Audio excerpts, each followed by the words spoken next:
This is so long, so I apologize for that. I've never had to tell this story with enough detail to actually explain it all the way, but it is true and it happened when I was about 6 years old. In a quiet room, if you press your ear against the pillow, you can hear your heartbeat. As a kid, the muffled rhythmic beat sounded like soft footsteps on a carpeted floor, so as a kid, almost every night, just as I was about to drift to sleep, I would hear these footsteps and I would be ripped back to consciousness, terrified. For my entire childhood, I lived with my mother in a fairly nice neighborhood that was in a transitional phase. People of lower economic means were gradually moving in, and my mother and I were two of these people. We lived in the kind of house you see being transported in two pieces on the interstate, but my mom took good care of it. There were a lot of woods surrounding the neighborhood that I would play in and explore during the day, but at night, as things often do to a kid, they took on a more sinister feeling. This, coupled with the fact that, due to the nature of our house, there was a fairly large crawl space underneath, filled my mind with imaginary monsters and inescapable scenarios which would consume my thoughts when I was awoken by the footsteps. I told my mom about the footsteps and she said that I was just imagining things. I persisted enough that she blasted my ears with water from a turkey baster once just to placate me, since I thought that would help. Of course it didn't. Despite all of the creepiness and footsteps, the only weird thing that ever happened was that every now and then, I would wake up on the bottom bunk despite having gone to sleep on the top. But this wasn't really weird since I'd sometimes get up to piss or get something to drink and could remember just going back to sleep on the bottom bunk. I'm an only child, so it didn't matter. This would happen once or twice a week, but waking up on the bottom bunk wasn't too terrifying, but one night I didn't wake up on the bottom bunk. I had heard the footsteps, but was too far gone to be woken up by them, and when I was awoken, it wasn't from the sound of footsteps or a nightmare, but because I was cold. Really cold. When I opened my eyes, I saw stars. I was in the woods. I sat up immediately and tried to figure out what was going on. I thought I was dreaming, but that didn't seem right, though neither did me being in the woods. There was a deflated pool float right in front of me, one of those shaped like a shark. This only added to the surreal feeling, but after a while it seemed like I just wasn't going to wake up because I wasn't asleep. I stood up to orient myself, but I didn't recognize these woods. I played in the woods by my house all the time, so I knew them really well. But if these weren't the same woods, then how could I get out? I took a step and felt a shooting pain in my foot, which knocked me back to where I had just been laying. I had stepped on a thorn. By the light of the moon, I could see that they were everywhere. I looked at my other foot, but it was fine. As a matter of fact, so was the rest of me. I didn't have another scratch on me and I wasn't even that dirty. I cried for a little bit and then stood back up. I didn't know which way to go, so I just picked a direction. I resisted the urge to call out since I wasn't sure I wanted to be found by who or what might be out there. I walked for what seemed like hours. I tried to walk in a straight line and tried to course correct when I had to take detours, but I was a kid and I was afraid. There weren't any howls or screams, and only one did I hear any noise that scared me. It sounded like a crying baby. I think now that it was just a cat, but I panicked. I ran veering in different directions to avoid big thickets of bushes and collapsed trees. And I was paying close attention to where I stepped because by that point, my feet were in a pretty bad shape. I paid too much attention to where I was stepping and not enough to where those steps were leading because not long after hearing the cry, I saw something that filled me with a kind of despair I haven't experienced before or since. It was the pool float. I was only 10 feet from where I had woken up. This wasn't magic or some supernatural space bending. I was lost. Up until that moment, I thought more about getting out of the woods than how I got in. Being back at the beginning caused my mind to swim. I wasn't even sure that these were my woods. I had only been hoping that they were. Had I run in a huge circle around that spot, or did I just get turned around and start making my way back? How was I going to get out? At the time, I thought the North Star was just the brightest star, and so I looked and found the brightest one and followed it. Eventually, things started to look more familiar when I saw the ditch. A dirt ditch my friends and I would have dirt clawed wars in. I knew I had made it out. By that point, I was walking really slowly because my feet hurt so much, but I was so happy to be so close to home that I broke into a light jog. When I actually saw the roof of my house over a neighboring lower shed house, I let out a light sob and ran faster. I just wanted to be home. I had already decided that I wouldn't say anything because I had no idea what I could possibly say. I would get back into the house somehow, clean up, and get in bed. My heart sunk as I rounded the corner and my house came in fully into view. Every light in the house was on. I knew my mom was up, and I knew I would have to explain, or try to explain, where I had been, and I couldn't even figure out where to start. My run became a jog, which became a walk. I saw her silhouette through the blinds, and although I was worried about how to explain things to her, that didn't matter to me at this point. I walked up the couple of steps to the porch and put my hand on the doorknob and turned. Right before I pushed it open, two arms wrapped around me and pulled back. I screamed as loud as I could, "Mom, help me, please, Mom." The feeling of being so close to being safe and then physically pulled away from it filled me with some kind of dread that is, even after all these years, indescribable. The door I had been torn away from opened, and a flash of hope shot through my heart. But it wasn't my mom. It was a man, and he was enormous. I thrashed around and kicked at the shins of the person holding me while also trying to get away from the person who had just come out of the house.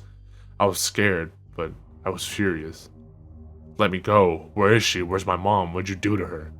As my throat stung from screaming and I was drawing in another breath, I became aware of a sound that had been present for longer than I had perceived it. "Honey, please calm down. I got you." It sounded like my mom.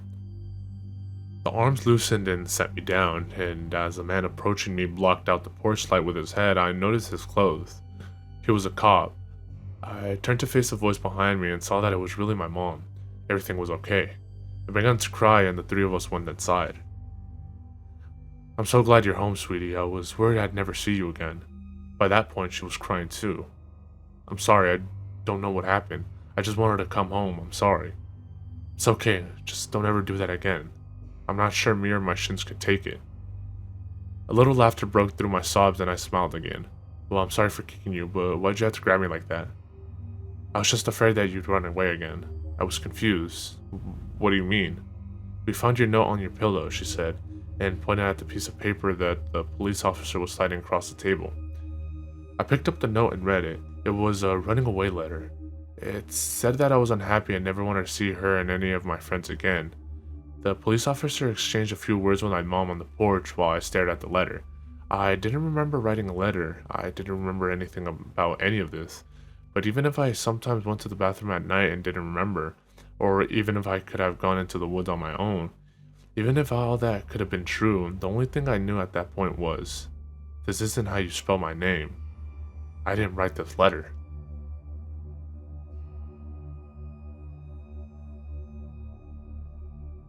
A couple of days ago, I posted a story called Footsteps here on r/no sleep.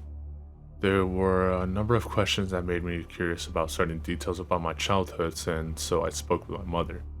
Exasperated by my questions, she said, "Why don't you just tell them about the goddamn balloons if they're so interested?" As soon as she said that, I remembered so much about my childhood that I had forgotten. This story will provide some greater context for the previous story, which I think you should read first. Though the order isn't of vital importance, reading that story first will put you in my place more effectively since I remembered the events of Footsteps first. If you have questions or anything, feel free to ask and I'll try to answer them. Also, both stories are long, so heads up on that. I'm just hesitant to leave out any details that might be important. When I was 5 years old, I went to an elementary school that, from what I could understand, was really adamant about the importance of learning through activity.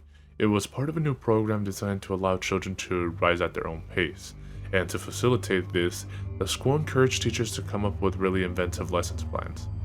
Each teacher was given the latitude to create his or own themes which would run for the duration of the grade, and all the lessons in math, reading, etc.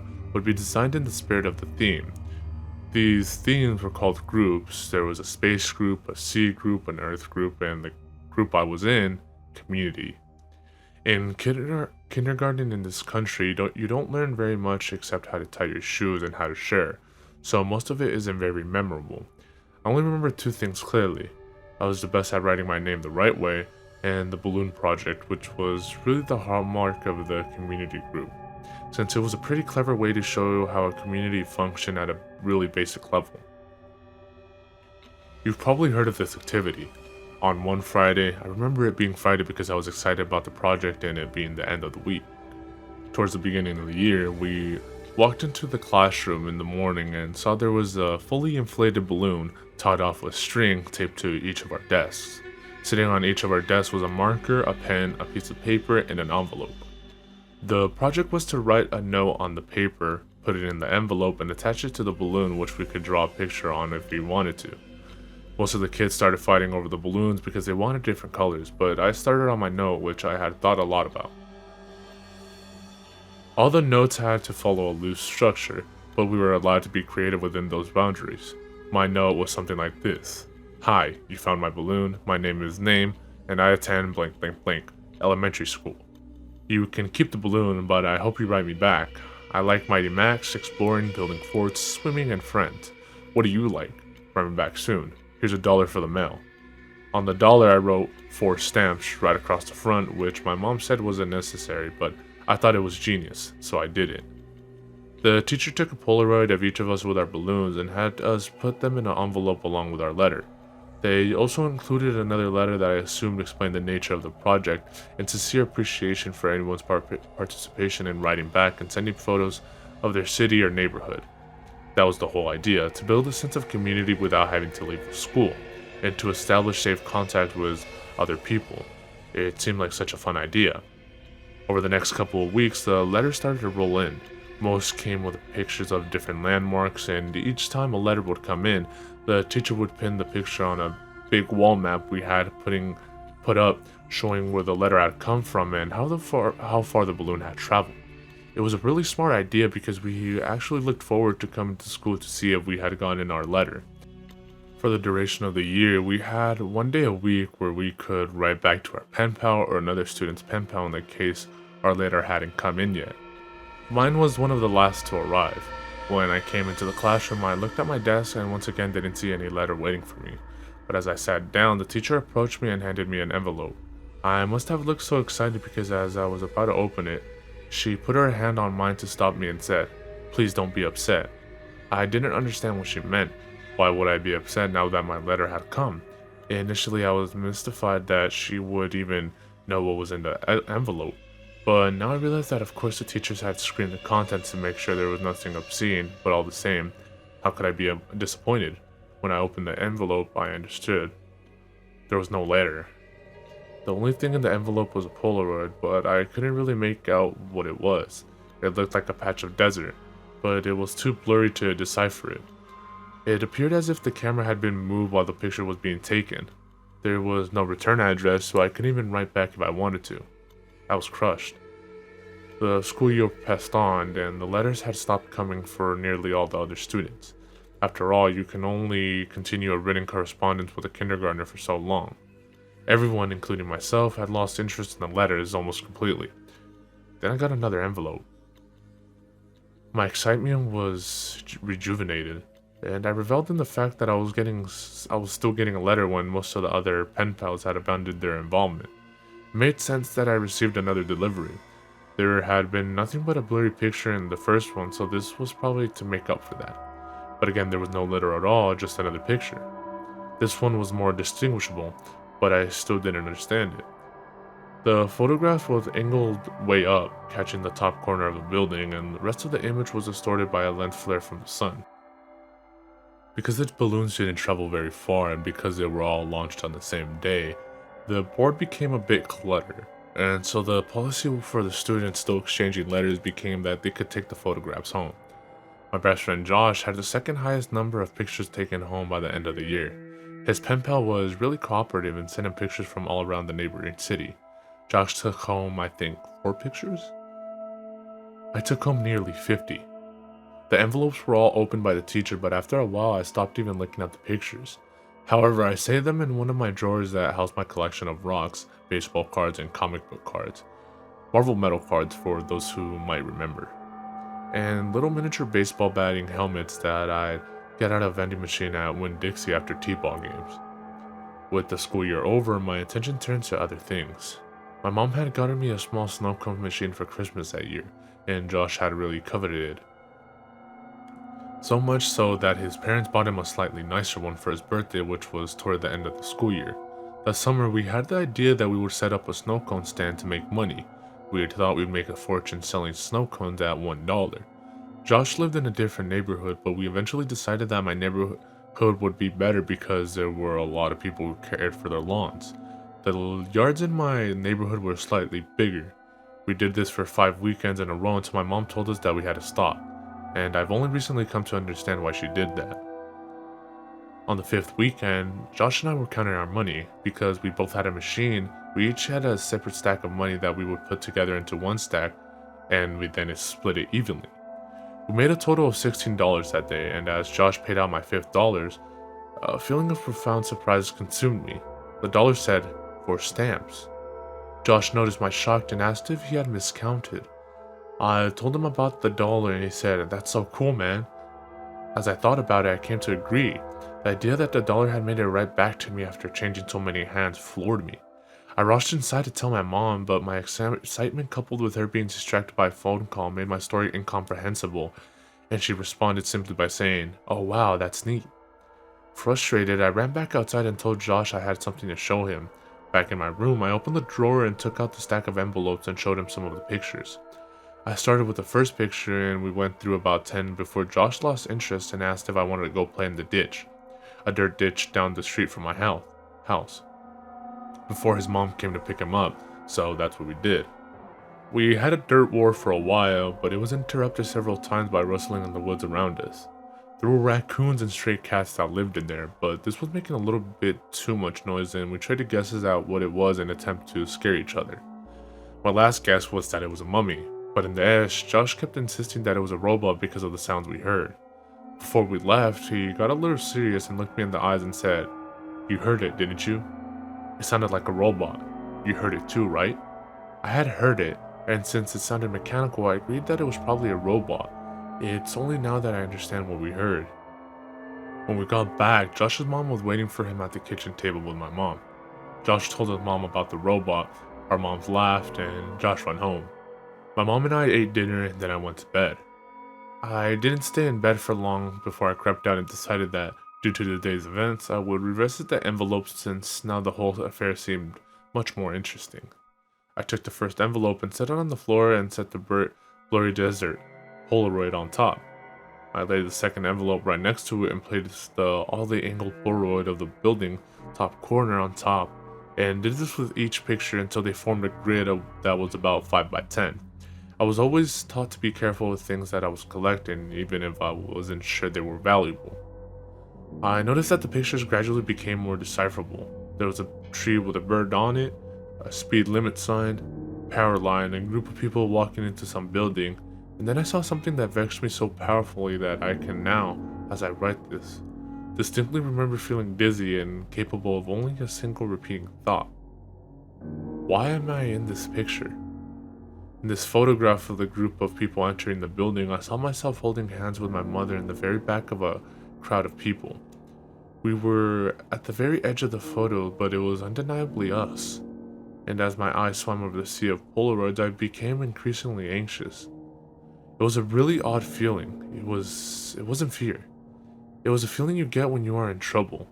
I'm not sure why I was floored with that feeling, but I sat there floundering in the distinct sense that I had done something wrong. This feeling only intensified as I looked on at the rest of the photos after the one that had so powerfully struck me. I was in every photo. None of them were close shots. None of them were only me, but I was in every single one of them. Off to the side, in the back, bottom of the frame. Some of them had only the tiniest part of my face captured at the very edge of the photo, but nevertheless, I was there. I was always there. I didn't know what to do. Your mind works in funny ways as a kid, but there was a large part of me that was afraid of getting in trouble simply for still being up. Since I already had the looming feeling of having done something wrong, I decided that I would just wait until tomorrow. The next day, my mom was off work and spent most of the morning cleaning up around the house. I watched cartoons and I imagined and waited until I thought it was a good time to show her the Polaroid. When she went out to get the mail, I grabbed up a couple of the pictures and put them on the table in front of me as I sat waiting for her to come back in. When she returned, she was already opening the mail and threw some junk mail into the trash can, and I said, "Mom, can you come here for a second? I have these pictures. Just give me a second, honey. I need to mark these on the calendar."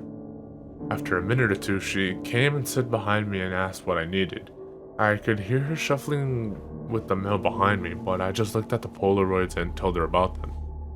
As I explained more and more and pointed to the pictures, her frequent ahans and okays decreased, and she was suddenly completely quiet and only making a little noise with the mail. The next noise I heard from her sounded as if she was trying to catch her breath in a room that had no air left in it. At her last struggling gasp were conquered, and she simply dropped the remaining mail on the table and ran to the kitchen to get the phone. "Mom, I'm sorry, I didn't know about these. Don't be mad at me." With the phone pressed to her ear, she was running back and forth and shouting into it. I nervously fiddled with the mail sitting next to my Polaroids.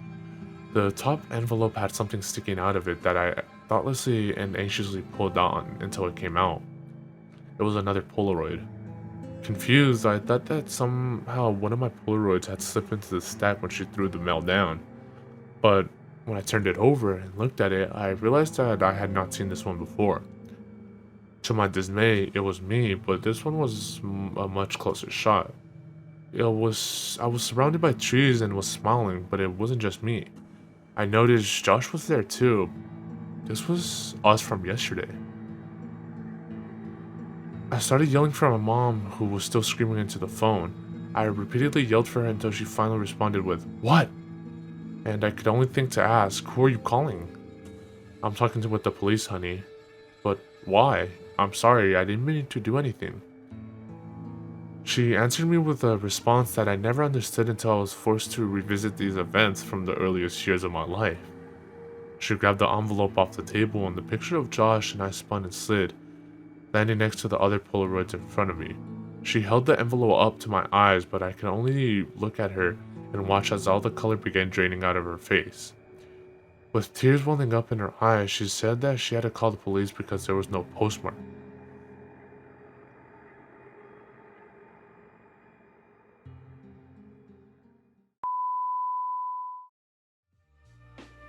Sinister V's, sinister voices. Yo. Action-packed, Black Mac 10, Junior and his friend, not a pot to piss and starving brothers on a mission. 2:30, brilliant plan to route a toll booth, GW Bridge, got the weapon concealed, nothing to lose. They choose to break the rules at all costs, stick them in Jersey, hit the other side to New York, black and red leather suits and black biker boots. One got the gun, the other one controls the motorbike, adrenaline pumping, dreams of cash. Anybody try to stop them getting lead in their face, believe that. Black Pack.